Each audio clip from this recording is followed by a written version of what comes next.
November 18, 2003, Pingyu County, Hunan Province, Central China.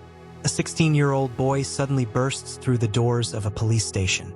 His clothes are messy, his face is pale, his hands are shaking so badly he can barely stand. The officers at the front desk look up in confusion. The boy is gasping for air. For several seconds, he can't even speak. Then finally, he blurts out something that freezes the entire room. "There's a man. He showed me bodies." The officers exchange confused looks. The boy continues, 17 of them buried in his yard. Silence fills the station. At first, the officers assume it's another runaway teenager telling a wild story. But the boy doesn't stop. He begins describing a house, a locked room, a strange wooden torture device, and a man who leaned close to his ear and whispered something terrifying. "I've already killed at least 25 people. You're going to be number 26. The boy's name is Zhang Liang, and what he tells the police that day will uncover one of the most horrifying serial killer cases in modern Chinese history. By the time investigators finish digging through the property he described, they will discover 17 bodies, all of them teenage boys, all murdered in the same sadistic way. The killer will be arrested, tried, and executed within 6 weeks. His name was Huang Yong, and for over 2 years, he had been quietly hunting vulnerable boys in a small rural town. But to understand how this nightmare began, we need to go back nearly 3 decades. Huang Yong was born on November 18, 1974, in Hunan Province, one of the most densely populated and poorest regions in China. Hunan sits in the heart of central China. For centuries, it has been known as an agricultural province. Vast farmland, crowded villages, and millions of rural families struggling to survive. During the 1970s and 1980s, life there was harsh. Most families depended entirely on farming. Education opportunities were limited, and for many young men, the future was painfully predictable. Work the land, leave home to become a migrant laborer, or join the military. Huang Yong grew up in a modest rural household. His father was a farmer. Little is known about his mother, and public records about his early life are scarce. By the time his crimes were uncovered, Huang was living with his elderly father in a small, aging house on the outskirts of Pingyu County. As a child, nothing about him seemed particularly alarming. People who knew him later described him as quiet, withdrawn, socially isolated, but not violent. He didn't get into fights. He didn't cause trouble. He simply blended into the background. Teachers would later say he was an unremarkable student, not particularly bright, not particularly talented, just forgettable. But inside his mind, something much darker was slowly taking shape. After finishing basic schooling, Huang Yong joined the People's Liberation Army. For young men from poor rural families, military service was often seen as a path toward stability and discipline. The army was supposed to give structure, purpose, a sense of duty. But years later, when Huang Yong confessed to his crimes, he revealed something chilling. He told investigators, "I've wanted to be an assassin since I was a child. I just never had the chance." It was a statement that revealed the disturbing fantasy he had carried for years, a fascination with killing, with power, with the ability to decide who lived and who died. After leaving the military, Huang drifted through life as a migrant worker. He moved between provinces in southern China, taking whatever jobs he could find. Farm labor, construction work, manual factory jobs. The work was unstable, the pay was low, and the lifestyle was incredibly isolating. Huang had no wife, no children, no close friends. He lived alone on the margins of society. By the late 1990s, he eventually returned to Pingyu County to live with his aging father. To neighbors, he looked like a man who had failed in life, nearly 30 years old. No career, no family, no future. But inside his house, Huang Yong had begun building something that would soon turn his home into a place of unimaginable horror. A device he constructed with his own hands, a wooden structure, Not a toy, not furniture, but a torture instrument. He called it the intelligent wooden horse, and soon he would begin using it. To understand how Huang Yong was able to kill so many boys without being caught, you need to understand the world he was operating in. This was China in the early 2000s.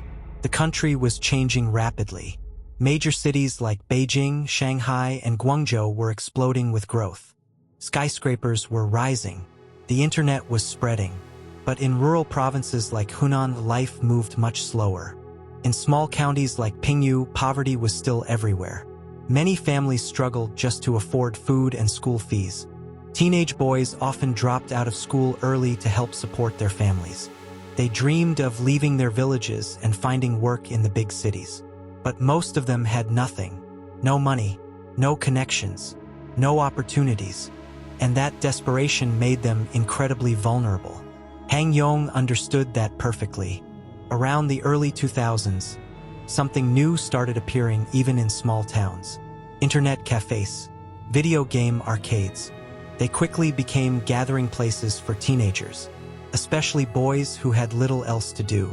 After school, they would spend hours inside these dimly lit rooms, playing games, chatting online, or simply escaping the boredom of rural life. For Huang Yong, these places became the perfect hunting grounds. He would quietly enter an internet cafe and sit in the corner, watching, listening, studying the boys inside. He paid attention to the ones who complained about money, the ones who talked about wanting to leave town, the ones who seemed poor, desperate, and hopeful. Those were the ones he approached. Huang Yong didn't look like a dangerous man. He was calm, soft-spoken, polite. He spoke like an older brother or a helpful neighbor. He would sit next to a teenager and start a casual conversation. Where are you from? Are you still in school? Do you want to make some money? Then he would present an opportunity. He claimed he had connections in nearby cities, factory jobs, construction work, even opportunities to travel and see the world outside their small town. Sometimes he promised to help them enroll in vocational schools. Other times he offered well-paying work that could support their families. To a teenage boy from a poor rural household, these offers sounded like miracles. Huang never pressured them. He never acted suspicious. He simply planted the idea and waited. Sooner or later, many of the boys said yes. Once they agreed, Huang would invite them to his house. "Let's talk about the details there," he would say. "We can meet the person who's offering the job." The boys trusted him. They walked beside him through the quiet streets of Pingyu County. Some even felt lucky. They believed their lives were about to change. What they didn't realize was that they were walking directly into a trap. Huang Yong's house stood on the outskirts of town. A small, ordinary one-story building. From the outside, it looked completely normal. Inside the house lived Huang and his elderly father. The old man was weak and mostly stayed in his own room. Whether he knew what his son was doing or was simply too frail to intervene remains unclear. But Huang had something inside the house that no visitor ever saw. Private room at the back. The door was always locked, and inside that room was the device he had built for one purpose: torture. The wooden horse.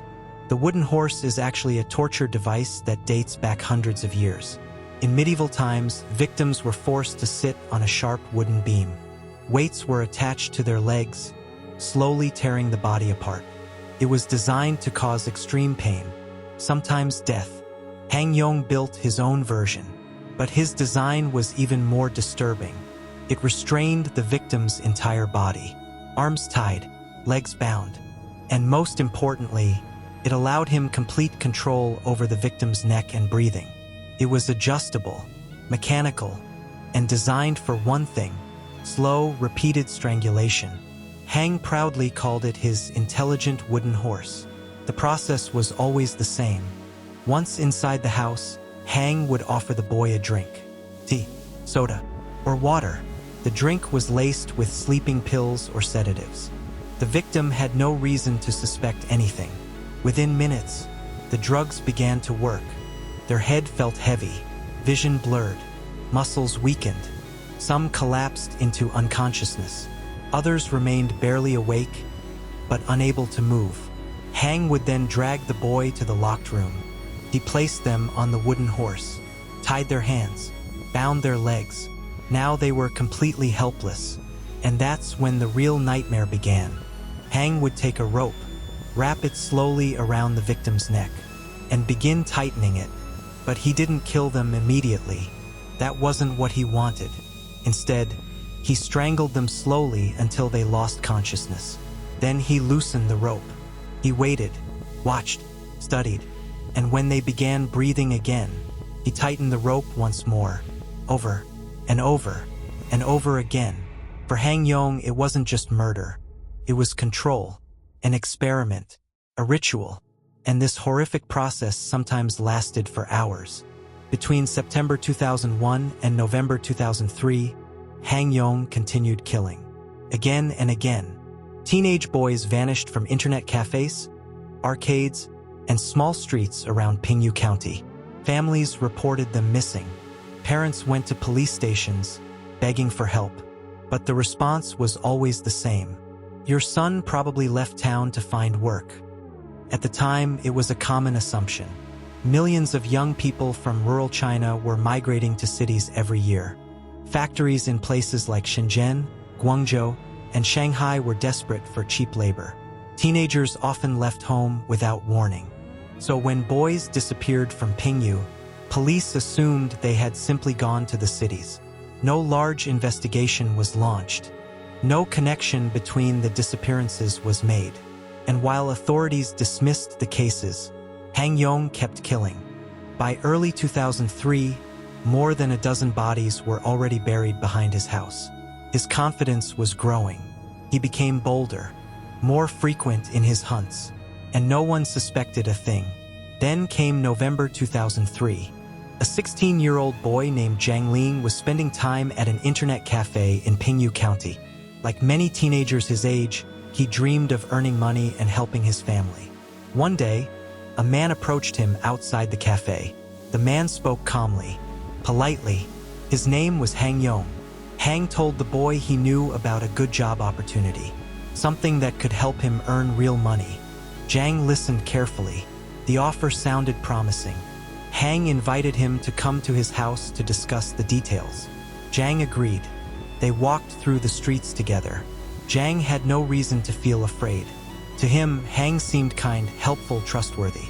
But when they arrived at the house, everything changed. Inside the house, Hang offered him a drink. Tea or soda. Zhang accepted without hesitation. Within minutes, something felt wrong. His head became heavy, his vision blurred. His body felt weak. He tried to stand up, but his legs wouldn't respond. Panic began to rise inside him. Before he could react, Hang grabbed him. The world faded into darkness. When Zhang regained partial consciousness, he realized he couldn't move. His hands were tied. His legs were restrained. His body was positioned on a strange wooden structure. The wooden horse. Hang stood in front of him calmly. Then he began talking, almost casually, as if discussing something ordinary. He pointed toward the courtyard outside the house and said something that made Zhang's blood run cold. There are bodies buried out there. 17 of them. I buried them myself. Then Hang leaned closer. His voice dropped to a whisper. I've killed at least 25 people. You're going to be number 26. Zhang was frozen with terror. Then Hang picked up a rope. He slowly wrapped it around the boy's neck and began tightening it. The rope squeezed tighter. Zhang struggled to breathe. Darkness closed in. His vision faded. Then everything went black. When he woke up again, Hang was still standing there. The rope was loose. Zhang gasped for air. But before he could recover, Hang tightened it again. The pressure returned. Stronger this time. Once again, Zhang lost consciousness. Then it happened again. A third time, Hang repeatedly strangled him, then revived him, each time bringing him closer to death. Each time watching, observing, almost enjoying it. But then something unexpected happened. For reasons that are still unclear today, Hang stopped. Maybe the sedatives didn't fully work. Maybe he wanted to prolong the moment. Maybe he underestimated Zhang's will to survive. Instead of finishing the killing, Hang started talking. He told Zhang about the murders, about the bodies, about the wooden horse. He sounded almost proud, like someone bragging about an achievement. Zhang knew he had only one chance. He began begging for his life. He promised he wouldn't tell anyone. He begged again and again. For a moment, Hang hesitated. Then something unbelievable happened. Hang untied him. According to several reports, he even gave Zhang a small amount of money, enough for transportation. Then he told him to leave. Zhang staggered out of the house. He could barely walk. His body was weak, his mind filled with terror. But he didn't go home. Instead, he ran straight to the police station. And what he told the officers that day would uncover one of the most horrifying mass murder scenes in modern Chinese history.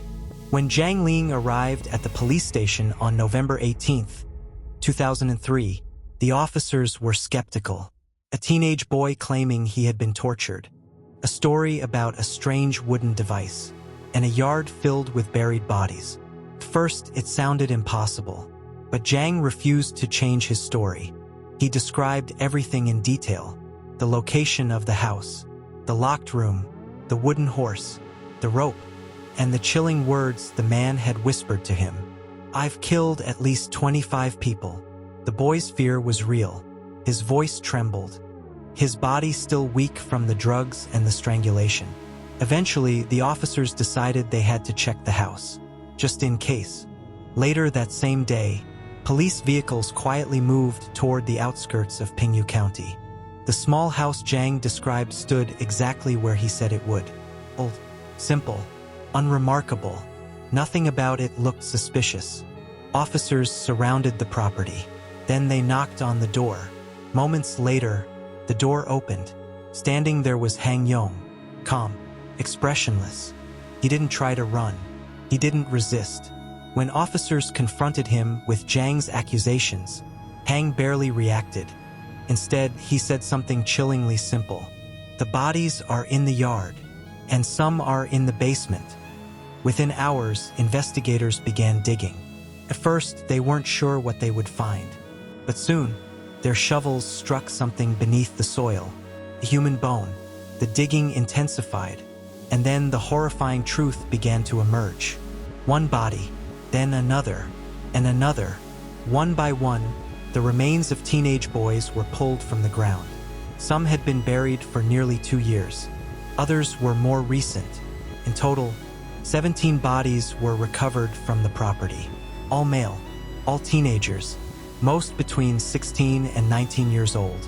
The cause of death appeared to be the same: strangulation. Inside the house, police searched the locked back room. What they found matched Zhang's description perfectly. In the center of the room stood the device, the wooden horse, a crude but carefully constructed torture instrument. Ropes, mechanical restraints, a structure designed to hold a victim completely still. Nearby, investigators found personal belongings, clothing, identification cards, photographs, items that once belonged to the missing boys. Evidence that each victim had been brought here, drugged, tied down, and slowly murdered. Huang Yong was arrested immediately. Over the following days, investigators interrogated him. And shockingly, he confessed to everything. He admitted that he had been luring boys from internet cafes and game arcades. He admitted drugging them with sedatives. He admitted tying them to the wooden horse and repeatedly strangling them, then burying their bodies behind his house. But during the confession, Hang revealed something even more disturbing. He claimed the real number of victims was closer to 25. Yet only 17 bodies were recovered, which meant there could still be 8 victims who were never found. The small rural town of Pingyu was suddenly at the center of one of the most horrifying criminal cases in modern Chinese history. News spread quickly. Reporters arrived. Families of missing boys rushed to the scene. Many of them had been searching for their sons for months, even years. Now they finally had answers. But the truth was worse than anything they had imagined. Their sons had not run away. They had been murdered, tortured, buried in the backyard of a man who lived just down the road.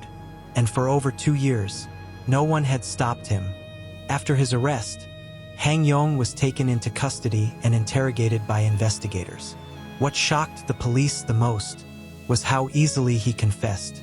There was no denial, no attempt to hide the truth. Huang Yong calmly described everything he had done.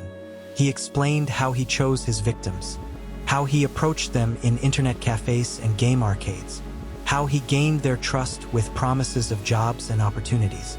Then he described the murders, step by step, almost like someone explaining a routine. He admitted that he would drug the boys with sleeping pills mixed into drinks. Once they were too weak to resist, he carried them into the locked room.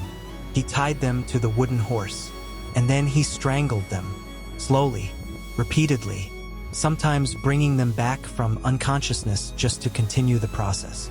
For Huang Yong, the killings were not acts of rage.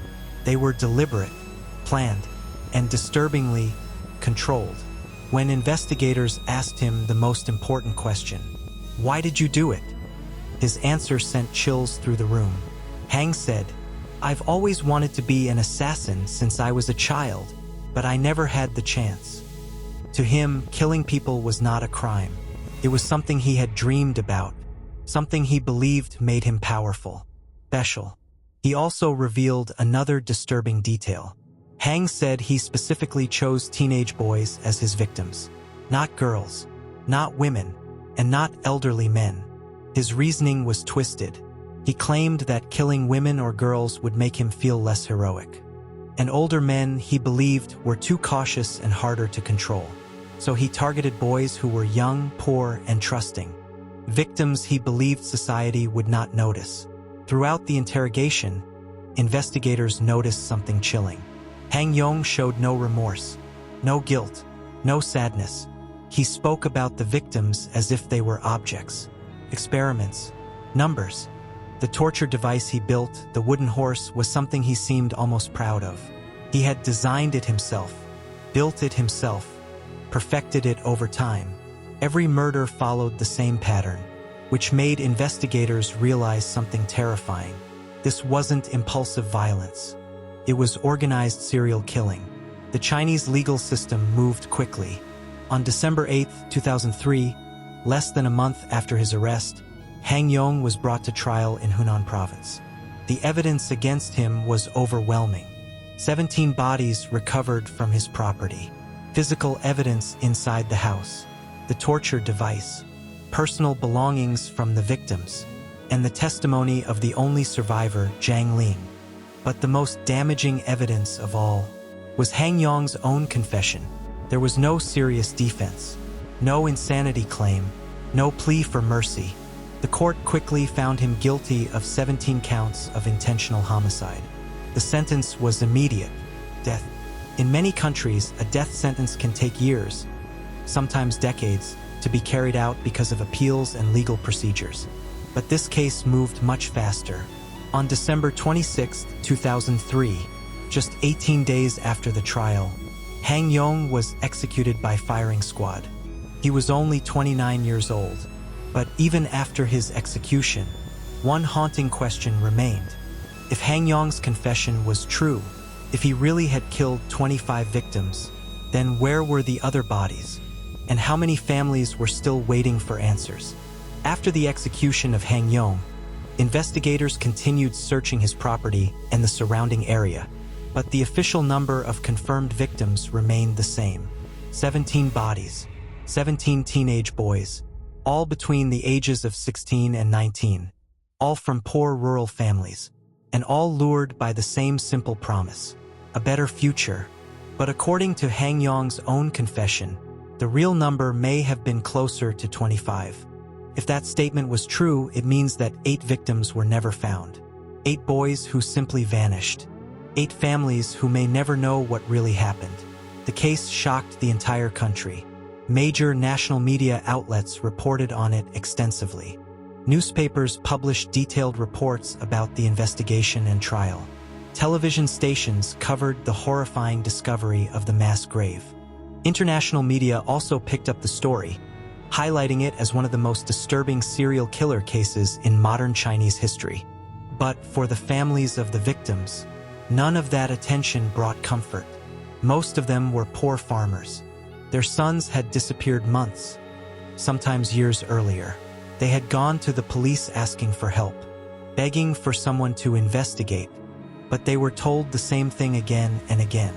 Your son probably went to the city to find work, and the cases were quietly dismissed. The truth was far worse. Their sons had never left Pingyu. They had been tortured and murdered by a man living less than a mile away. A man who continued killing for more than 2 years without being stopped. The case exposed serious problems in how missing persons cases were handled in rural China at the time.